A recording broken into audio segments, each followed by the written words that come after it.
Had to throw a little hoodie on. It's still getting kind of chilly here in the mornings, which is weird for where I live. It's usually really warm by now. Yesterday was beautiful, but a little bit chilly today. All right, guys. Good morning. Happy new month. It is officially May 2nd. Yesterday was May 1st. And obviously, still think I'm recording the Sunday Scan. So, but we are ready to go for the new month of May, guys. I do want to get right into it as we've had a pretty interesting pre-market so far, guys. We did test our Invasion Day low here in pre-market, and we actually did save from that level and have so far since been bouncing as we head into market open here. First off, if you're new to the Patreon, welcome. This is the pre-market live. This is the time in the morning where I go over all my top setups and my game plan for the day itself. I will also be on Discord voice here in about 10 minutes at 9:20. There I'll be getting prepped for the open and going over my thought process and game plan. This is going to be the visual representation of that. So welcome. But like I mentioned, guys, we did test that 410 level on the S&P 500. Since we have bounced into this 412 area, guys, and this was that kind of former area of support, I'm going to be watching this 412 area very closely off open. If we reclaim, we can see a bounce into this 414 vicinity and then possibly a bigger bounce into 418. The bigger area to watch, like I mentioned, will be that 410 Invasion Day low area, which is the 409.37 mark, right? So if we come out and we look at the daily chart, guys, I'll clear my levels for you guys super quickly, but you can see 409.37 was that low made in pre-market on the Invasion Day bounce, and then we tested 410 this morning. So very, very important to kind of note that, guys, and realize, okay, like this is where we're testing in pre-market, and it's important to keep an eye on it. Like I said, we have since bounced if we look at the 15-minute chart. But again, we need to keep that 409 mark on there as a pivot. I know I've been harping about it, but it's a major focus and pivot point for the day ahead, right?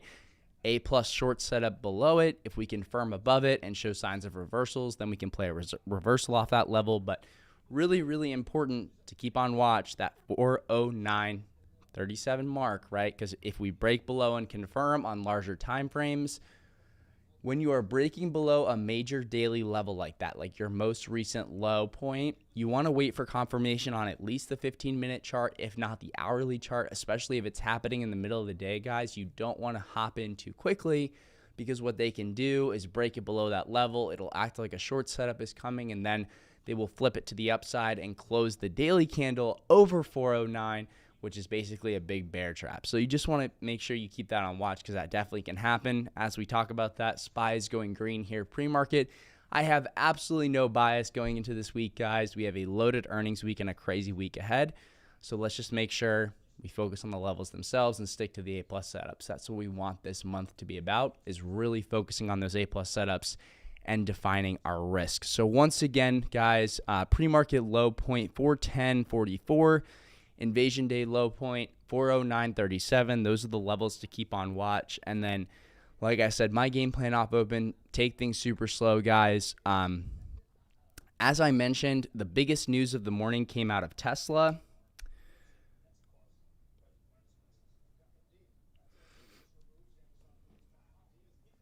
I saw someone saying that they linked their Patreon to Discord. It should pop up with an invite to the Next Up Discord server right away. If you don't see that, DM LD Trades on Twitter, and he will definitely help you get everything set up. But it should be an easy fix.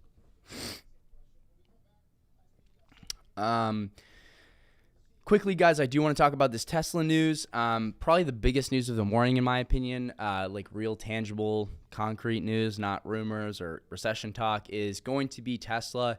They are delaying their 10K, which is effectively meaning they are delaying their shareholder vote, guys, for the upcoming stock split. This is a big deal because this has kind of been propping up Tesla's stock because regardless of these recession fears and the current market conditions we're in, this one was holding up a lot better with good earnings and the impending stock split this summer. I believe Amazon's stock split is now less than 2 weeks away.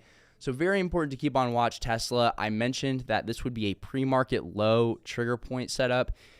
So if we get below this 843.96 level, I will be watching the 800 puts. Again, the level of bias for me is if we can get over this 885 level, that would be a bullish setup to me. But again, I think this one may have some relative weakness today, so going to be paying attention to that pre-market low point for a possible short setup to the downside. I'll be watching 843.96 as that pivot point level, guys. And there is a lot of weakness still in some of those growth names.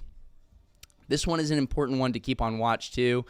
If we see a bigger move to the downside here, which I'm not sure if we will or not, but if we do, that can have an effect on the S&P and some of the overall indices, as it is definitely heavily weighted in ARK, QQQ, etc., right? So keep that on watch, guys. Again, this won't be much of a long side bias focus for me if the overall market is trending into the downside. Like if we say we get a break below that invasion day low, this is probably a good one to keep on watch, as it has been displaying and may display some further relative weakness here in the future. All right, guys. Other names that I am going to be watching is Facebook. I think Facebook should have some relative strength today still. Traded a ton of volume last week, almost 300 million shares. Watch for that 202.96 break, guys. That's going to be my key call side trigger here to the long side, guys. Over 202.96, that's the level that I'm going to use as my long side trigger to the upside. We had a big wake up there in pre-market this morning at 4 a.m., so want to look towards that 202.80, 202.96 level as a call trigger for upside calls. If we get over 202, you could consider the 210 calls.